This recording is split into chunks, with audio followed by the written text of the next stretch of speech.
the Biggest Loser theory. Did you ever watch the television show The Biggest Loser? They would bring out the contestants on the very first episode and they would put them in spandex outfits with all their fat hanging out.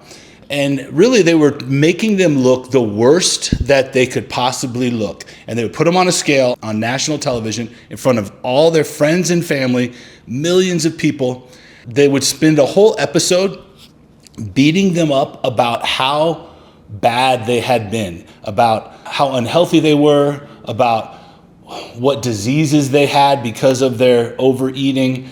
They would make them confess all of their bad eating habits, and they'd show video of them binge eating. I think that experience is a powerful experience to hold you accountable. A lot of those contestants had tried to lose weight their whole lives and never had any success. Or if they did lose some weight, they always gained it back plus more. And yet on the show, many of them would achieve their goals. Even if they didn't make it very far in the show, they would show their progress pictures later on at the end of the show, and they would have lost a ton of weight on their own. There's something about confessing to the world how bad you've been and just humiliating yourself in front of all the people in front of as many people as you can, and saying that is the end of that era of my life, and now I'm gonna start something new, and I'm never going back there again.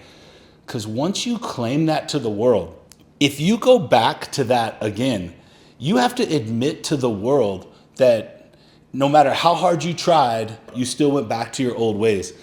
Versus when you don't proclaim anything to the world, you don't tell your family and friends, you just say to yourself, oh, I'm gonna try to lose a little weight.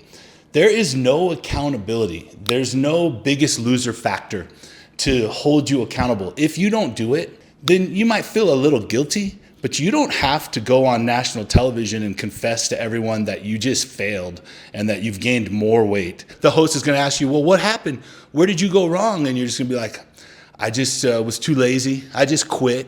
I just really wanted to binge eat, so decided to just eat and drink beer instead of getting my perfect body. How could a normal person, how could I capture a little bit of that accountability? When I started my YouTube channel and I did my first transformation video, I had to make follow-up videos where I was gonna tell the world through YouTube what I had done, if I had accomplished my goal or if I quit and failed.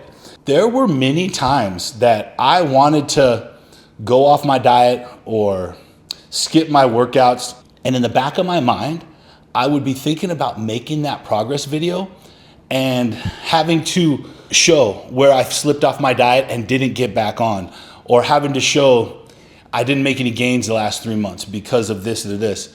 And that was a little push in the right direction. It was an added nudge to keep me going in the right direction. And when you're on a transformation, you're trying to lose weight, change the shape of your body, get healthy, every little trick helps. Every little nudge in the right direction.